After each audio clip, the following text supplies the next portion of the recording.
Bog svima, dragi svi, dobrodošli u Irenas Cro Cafe. Prošli tjedan smo počeli s prvim mini videom o nekim malim stvarima koje zbunjuju učenike hrvatskog jezika, a ovaj tjedan nastavljamo sa drugom stvari koja može zbuniti, koja često zbunjuje učenike. Pa idemo vidjeti koja je razlika između zato što i zašto. Koja od ovih dvije riječi znači why? Što mislite? Zato što ili zašto? Idemo vidjeti na rečenicama. To je uvijek najbolji način za učiti. Zašto ideš u kino večeras? Zato što želim vidjeti taj film.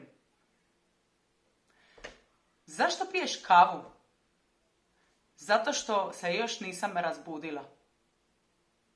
Ok, dragi svi, nadam se da vam je ovaj video pomogao da naučite razliku između zašto i zato što.